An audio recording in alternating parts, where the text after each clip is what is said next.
My name is Jacob. I'm 12 years old. Dear addiction, why did you turn my parents into something that they're not? I don't know my own father because of you. It's not really that cool to ruin people's lives. I couldn't have a normal childhood or life because of you. My name is Kira, and I'm 11 years old.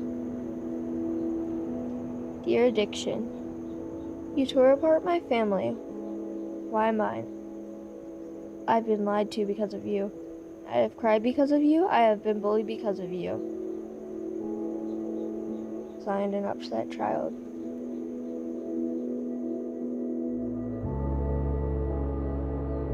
I don't think no one really understands how I feel. I don't even know where my dad is and really who he is, and also he's doing drugs, and I don't know if he OD'd and died or he just keeps ODing. My dad would bring needles into the house, and then my friends, when they come over, they're like, "What's that?" And I would be embarrassed to bring any more friends over.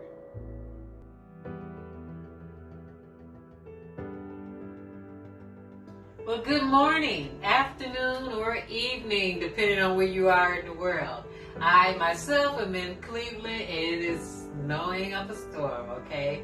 I mean, we were doing, okay? I mean, we've had a pretty mild winter so far, but it's being made up for today. Okay, so let's talk about addiction. Let's talk about addiction, guys. Let's talk about addiction. So, and when I talk about addiction, I'm talking about various substances or activities, because you have all kinds, okay?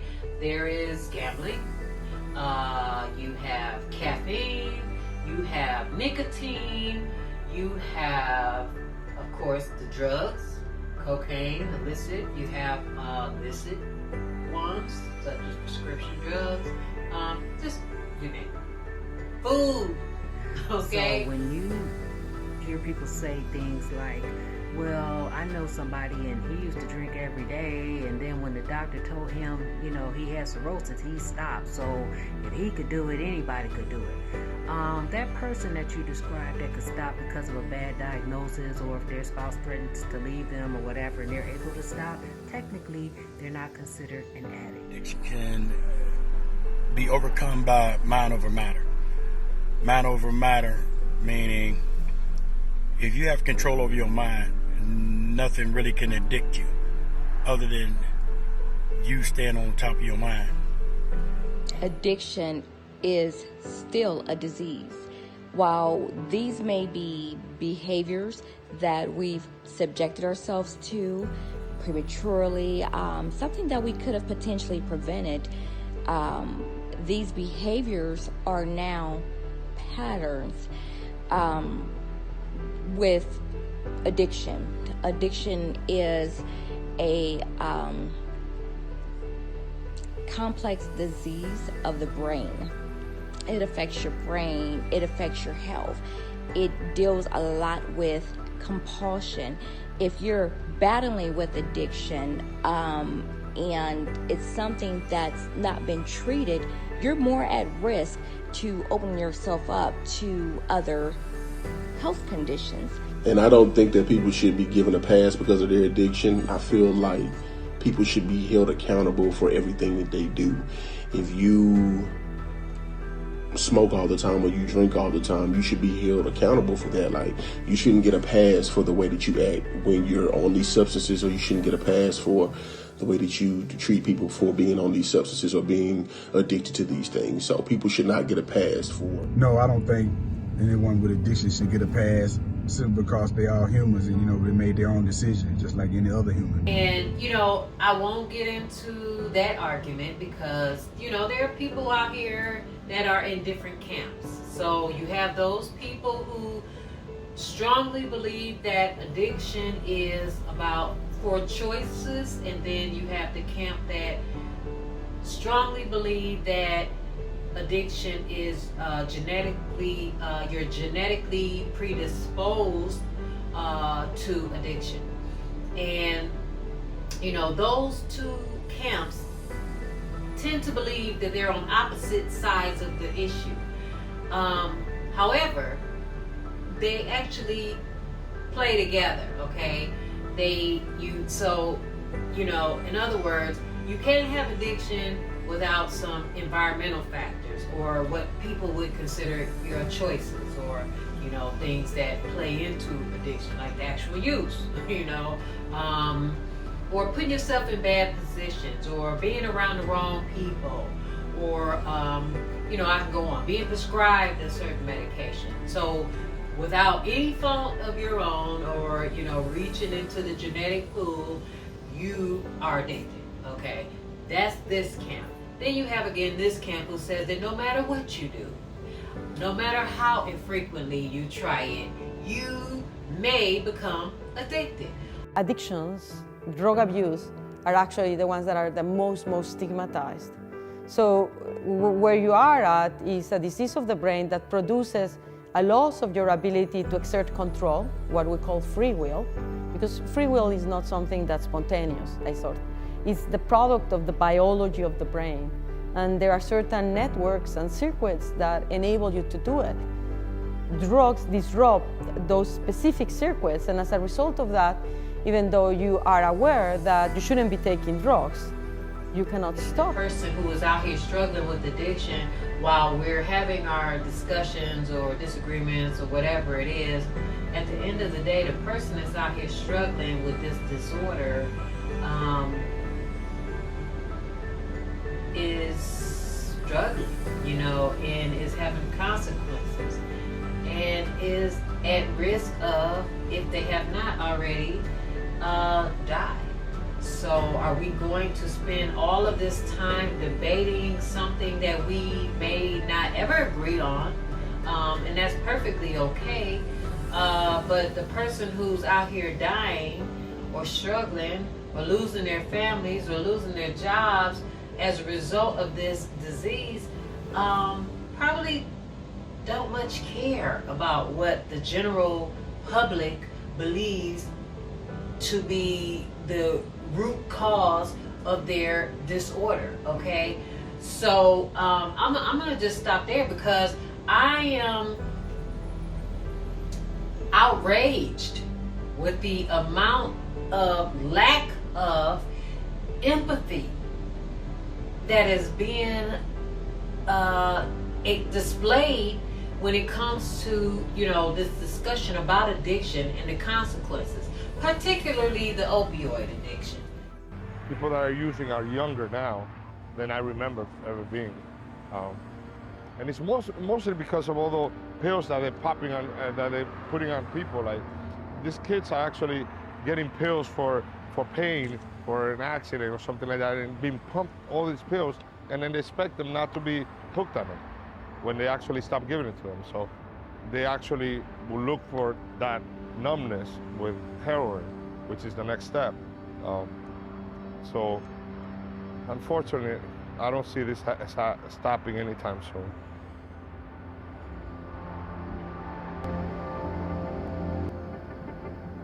When you look at the city, right, and you hardly know what's going on, it looks so quiet.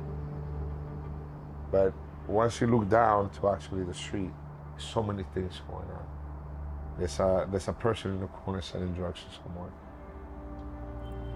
I worry for my people, because it's not going to go away. Okay, so I'm going to start just by asking you, so not like what are your name, but what do you do? I am a registered nurse. I'm a psychiatric mental health nurse by trade, but I've focused on substance abuse. I focused on substance abuse treatment since 1996. I originally was the team leader for an opioid treatment program from 96 to 04.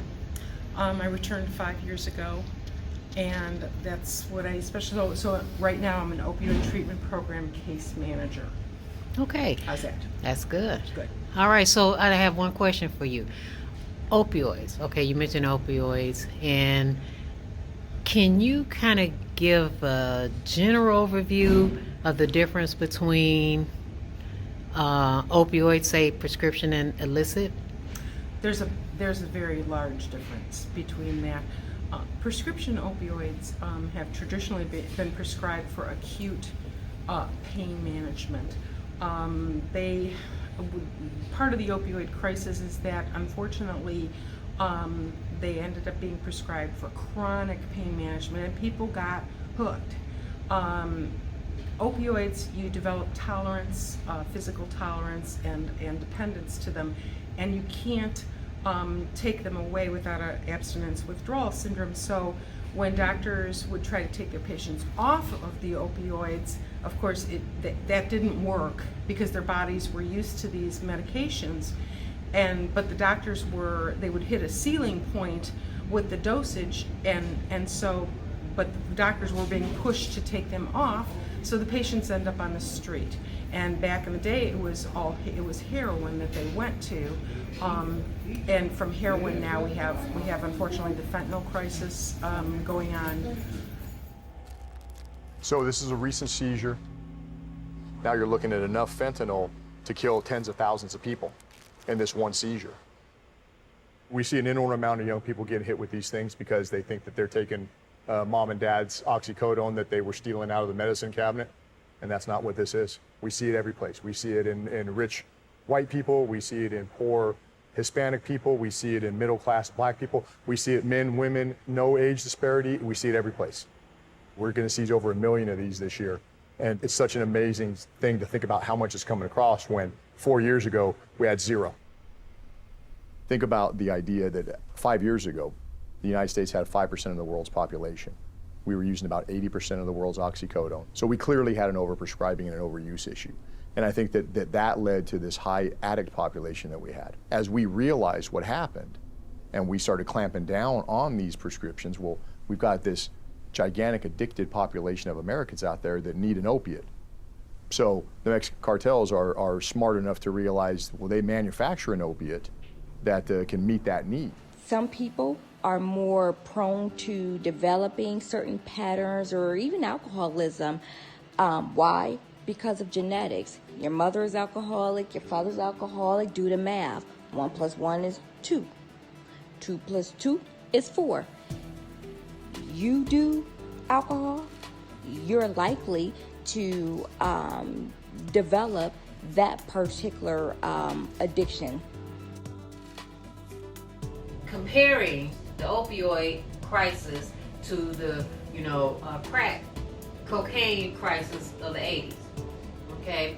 And just kind of like what happened. So some of the discussion that I hear is from people, and they'll say, well, the only reason that they're even caring about this opioid epidemic now is because it's starting to affect, the youth in suburban America.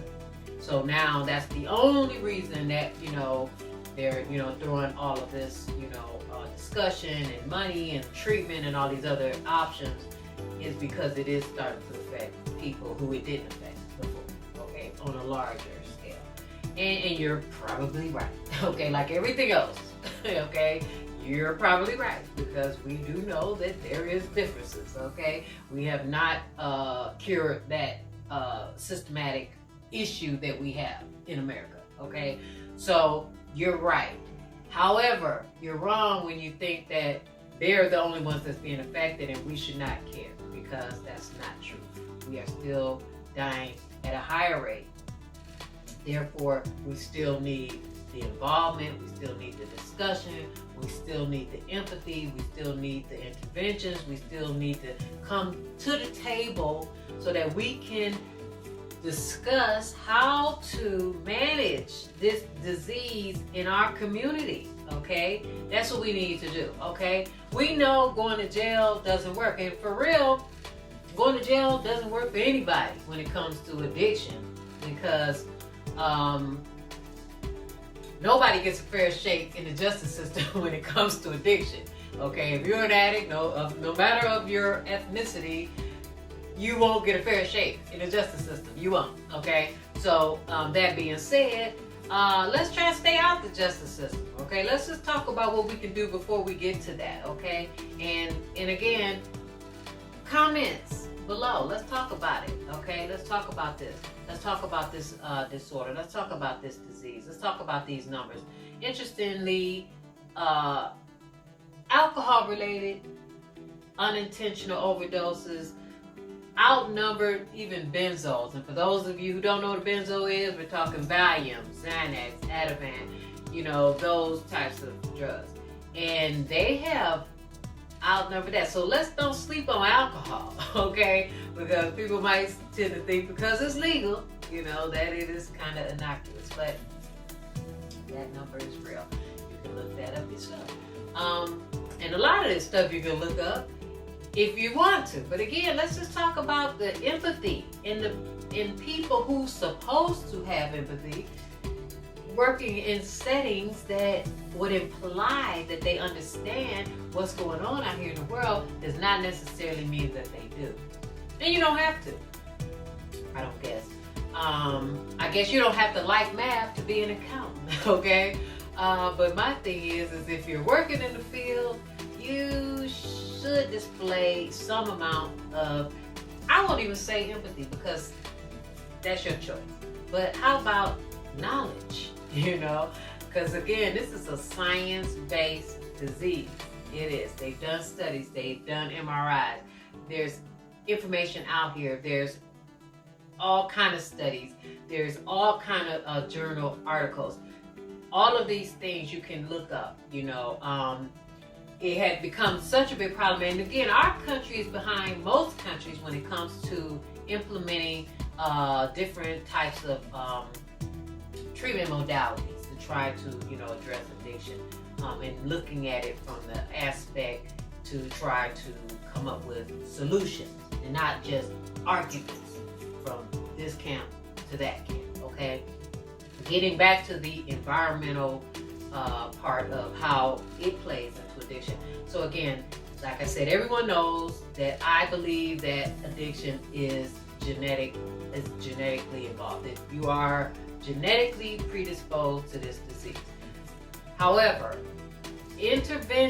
environmental interventions can prevent a person who is genetically predisposed to actually acquiring the disease, okay? If you have the genetic predisposition, but yet you have some positive environmental influences like education, after school activities, you know, community involvement, you know, parental and family involvement, social engagements, you know, things that you do, hobbies, okay?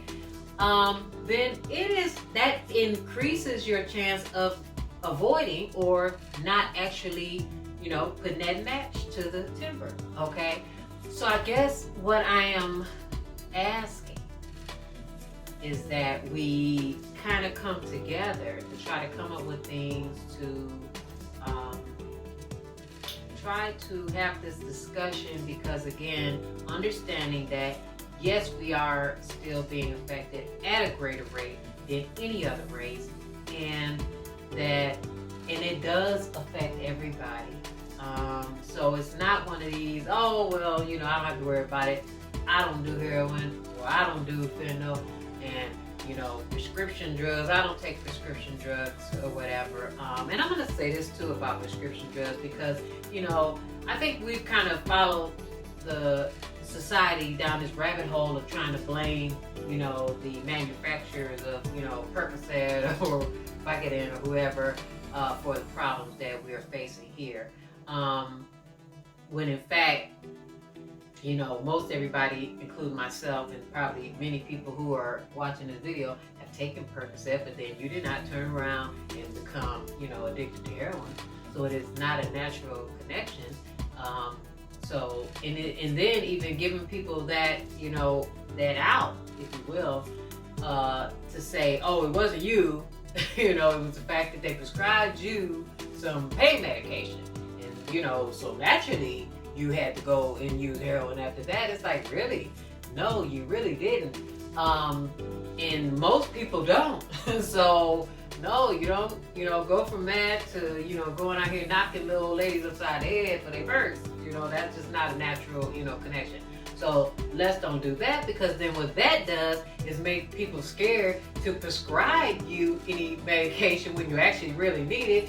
Now they'll think, oh no, can't give them medication, because then they'll turn around and, start, robbing folks, trying to get heroin. No, they won't. And guess what? Guess who will be affected if they do start doing that? I'm gonna let y'all guess that one. So we can't win with that. So let's don't go with that argument, okay? Because again, we'll be squoze out of that too. We'll be asked to manage our acute, severe pain with Motrin, okay? Versus the pain medication that is necessary for certain types of procedure. Addiction, disease, poor choice. I won't even talk about it as poor choices, because I'm going to just say this. Who in their right mind would choose to have a disease that basically strips you of everything that you value? Your money, your family, your job, your car, your relationships, your intimacy, your honesty, and occasionally your life. Who would choose that? That's my question.